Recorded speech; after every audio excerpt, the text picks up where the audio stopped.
I'm Calum Chace, author of Surviving AI, co-host of the London Futurist podcast, and a speaker on AI. Right now, in Panama, at a conference organized by Ben Goertzel, which is bringing together a couple of hundred really interesting people, and it's promising to be, and has already become, a fascinating 4 days.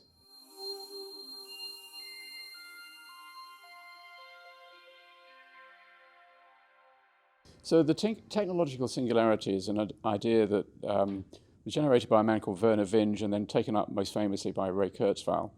And it refers to the time when computers, machines, become smarter than humans, and suddenly everything changes about the nature of being human because we're no longer the smartest entity on the planet. And I thought that was a fascinating idea when I first came across it in 1999.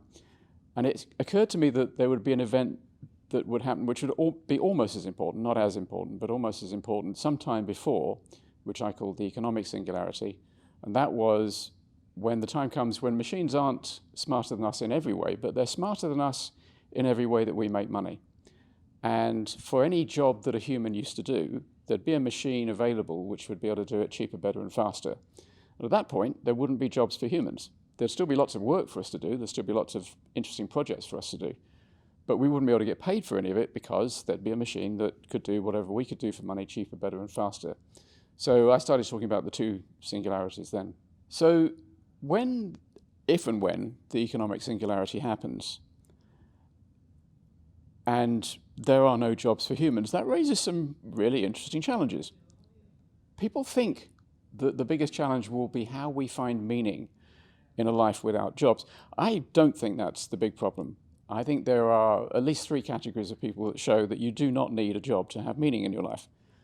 In Europe, we used to have, and to some degree still have, aristocrats. Most of them have never had jobs, and they don't have miserable lives. There's no tidal wave of existential angst among aristocrats. They actually have very nice lives.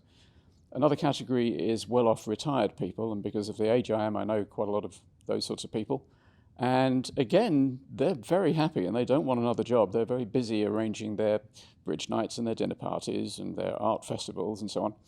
And then the third category, we all know, people who don't have jobs and have very meaningful lives, is children. You show me a child who thinks they need a job to have a meaningful time, and that's not a child. So meaning, I don't think, is the problem. I think we will find lots of interesting things to do. The problem is money, or rather resources. In a world where there are no jobs for humans, how do we all have enough resources for a great life? And some people think that universal basic income is the solution to this. I think universal basic income is one of the most overrated ideas I've ever heard. Prior to the economic singularity, when there are still jobs for humans, John Kay, an economist, put it very well. He said that if it's high enough, if it's pegged at a high enough level, if the income is high enough to be really helpful, then it's not affordable for the economy. And if it's affordable for the economy, then it's not high enough to make a real huge difference for the individuals. After the economic singularity, the problem with UBI is slightly different. It's that it just isn't enough. And the little word in the middle gives it away, basic. We have to do much better in a world after jobs than just give everybody a sort of subsistence income. We need to create a really good, luxurious lifestyle for everybody. And so that's really the biggest challenge. And I think the answer to it is rooted in the idea of abundance. We have to make the prices of all the goods and services that you need for a really good standard of living, say a middle-class American standard of living for everybody around the world, we have to make that virtually free. Not completely free, because you don't want to lose the power of the market, but very, very affordable. I think that in addressing that challenge, we will solve poverty. I think a world in which machines do all the jobs is a world of enormous wealth, and it becomes a question of distribution. It becomes a question of how you get those resources to enough people. And as I say, if we create an economy of sufficient abundance, then distribution becomes less of a problem because there's just tons and tons of wealth to go around.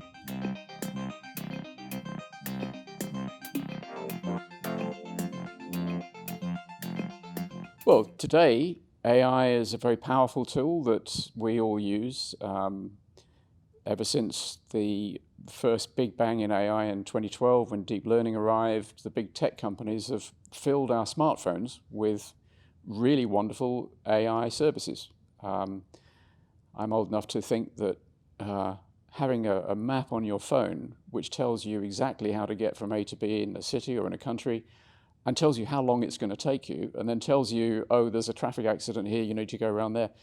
I think it's a miracle. I still think it's a miracle. I think AI translation, whereby you have real-time translation and you can speak into your phone and somebody who speaks a different language can hear their version of what you said in their language instantaneously. I think that's a miracle.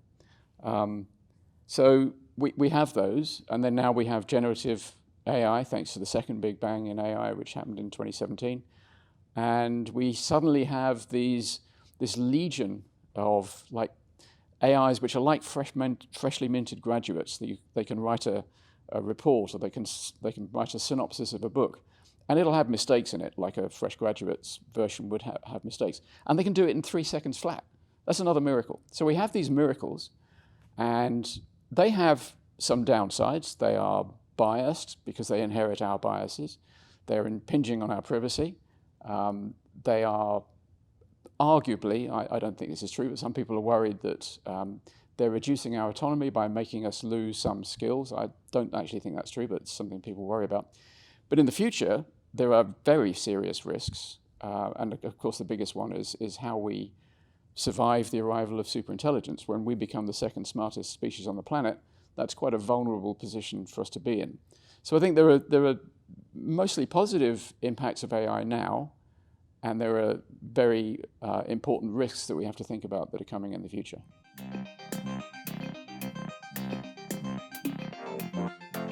That depends on whether it restricts access.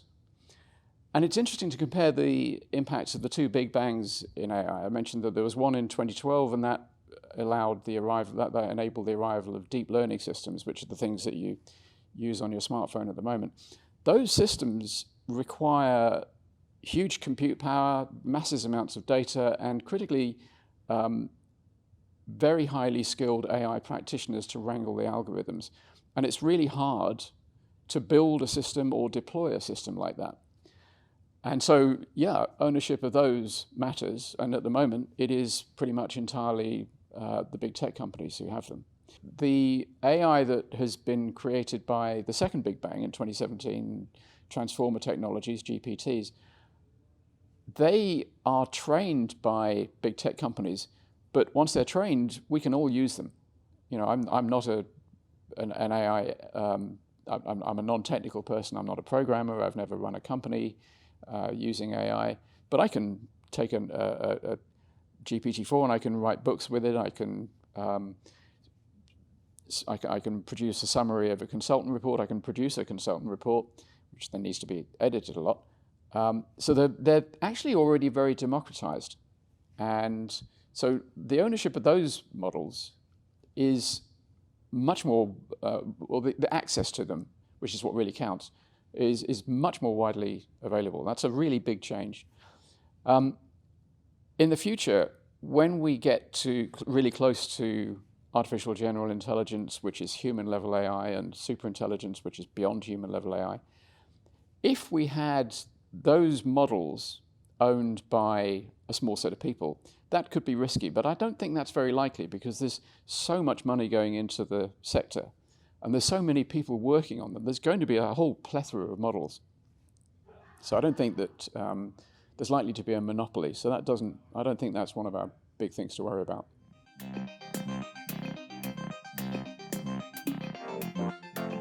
There's kind of 2 different buckets of risk from AI. There's the short-term buckets, which are things like privacy, bias, transparency, possibly algocracy, where we kind of we delegate so much of our decision power to AIs that we almost forget how to make them. Those risks are serious and important, but they're not as serious as important as the longer-term risks, which generally fall under the heading or often get called AI safety. And that's about how to ensure, if it's possible, that a superintelligence is safe for us to be around. There's an unfortunate tendency for some people to say, well, this set of risks is important and that set of risks is unimportant. There's even a stream of a school of thought that says the short-term risks are real, the longer-term risks they're just a fiction made up by big tech companies who are trying to distract attention from the short-term risks. I think that's a crazy proposition. I mean, if you're going to create a diversion, you wouldn't say, hey, I've got this thing I'm building which might destroy the human race. That's not a very good diversion. Both sets of risks are important. To me, the really important ones to think about are the ones that carry existential risks, and that's superintelligence.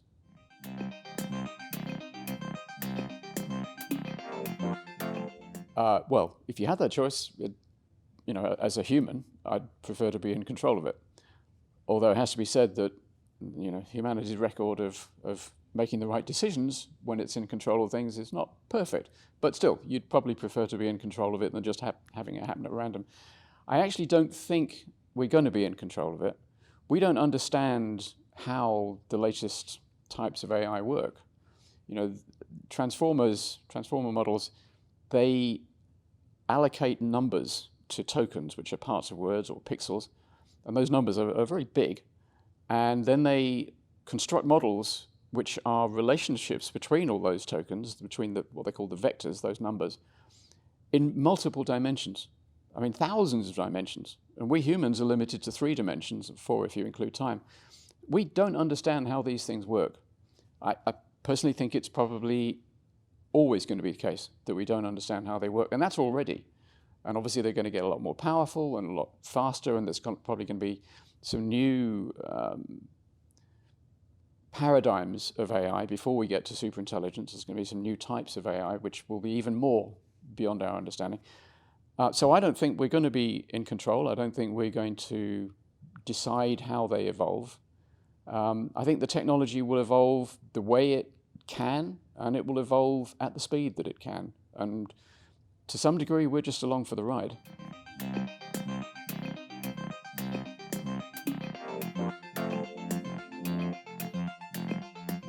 So this is a really interesting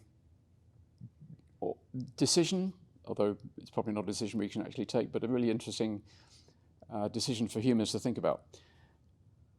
We are in the process of creating a technology which might make us go extinct, and quite possibly in not a very nice way. And we don't know what the chances of that happening are. Now, if you say to ordinary people, what do you think about us doing this? What do you think about this project of creating this potentially totally destructive technology? Most people will go, what on earth are you talking about? Stop, don't do that. Stop right now. And that actually is a pretty rational recommendation. Obviously, it carries downsides because the upside potential of very advanced AI is enormous. Very advanced AI should be able to solve all our problems: war, poverty, death, you name it. But nevertheless, if you're doing something which is a gamble, and there's a distinct possibility which you can't quantify that the downside can happen and it's extinction, then the logical thing to do is stop. Now, could we stop? Well, yes, we could. If public opinion woke up and said, this is awful, stop it, around the world, say Oprah Winfrey goes on and says, hey, superintelligence is real, what these people in Silicon Valley is doing is real, and it could wipe us all out. You could imagine an enormous upswelling of public opinion which demand that it be stopped. And I think in America, in Europe, in China, certainly in China, they do not like uncontrolled minds. In most of the world, you could get an effective moratorium on the development of advanced AI. But there are people who would break the moratorium. Vladimir Putin would for sure break it. And the North Koreans for sure would break it. There are mafia organizations who would break it. There are rogue billionaires who would break it. And at the moment, none of those people have the resources or the access to the skills that they could build superintelligence. But one thing we know is that compute power is getting cheaper and cheaper and cheaper. Moore's law isn't dead, it's not dying. And in 10 years, maybe 20, maybe 5, those bad actors will have the ability to create superintelligence. And a world where superintelligence arrives in the hand of bad actors is not a good thing. So actually, I think we can't stop, even if there was a massive upswell of public opinion demanding it. I don't think we can stop.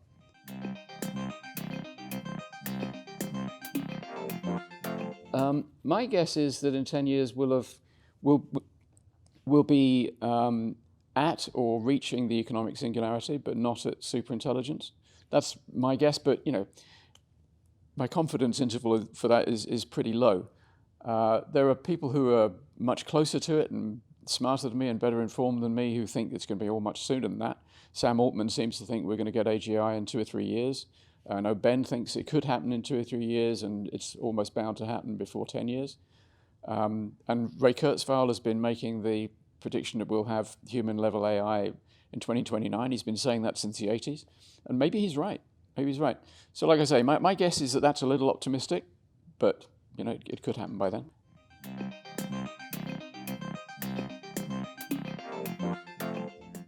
Right now, I think the best choice that we can all make is to go up the learning curve about AI, both for ourselves individually and as a civic duty to society. It's a cliche, but it's a cliche because it's true, that an AI isn't going to take your job anytime soon, but a human using AI might very well take your job soon. Now, that doesn't mean you're going to be unemployable for quite a while because you'll be able to get another job, but it's always destabilizing to have to change jobs. So for our own selfish purposes, I think we should all go up the learning curve about AI, but also collectively, as societies, we need to understand AI, where it's come from, what it can do and where it's going, so that we can avoid making stupid decisions, or so that we can avoid electing politicians who make stupid decisions, so that we know the context that our politicians need to operate in. So for those two reasons, selfish and civic duty, I think the most important thing is to understand as much as possible about AI.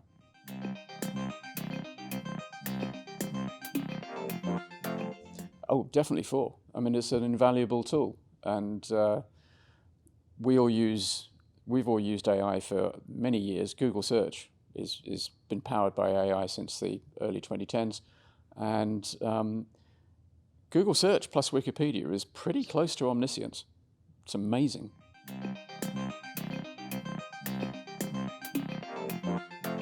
Well, the process, if you mean by the tools, they're part of the solution. Humans plus the tools are part of the solution.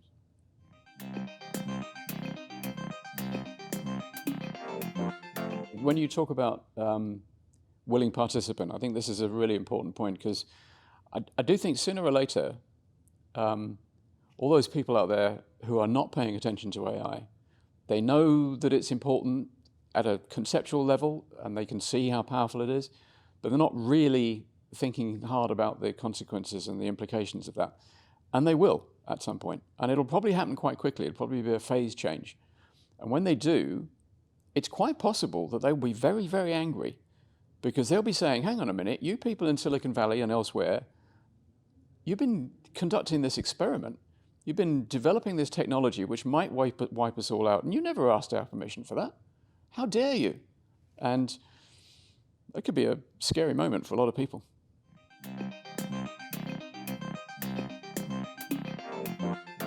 So I think Ben is quite unique.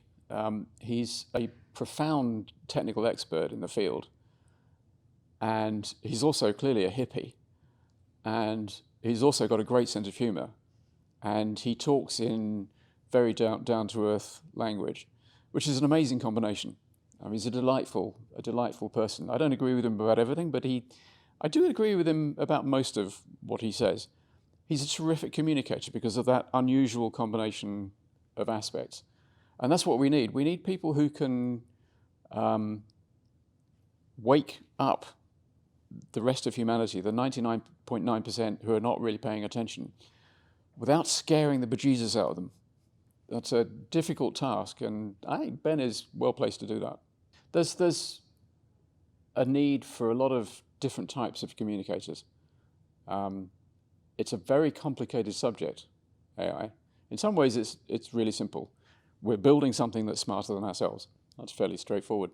But when you dig into it, the history, where it is now, how good it is now, where it's going, it's very complicated, and there's lots of different points of view.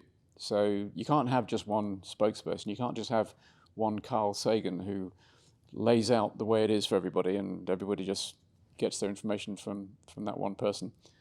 So yeah, there's a need for a constellation of communicators. And I do think Ben is one of the best.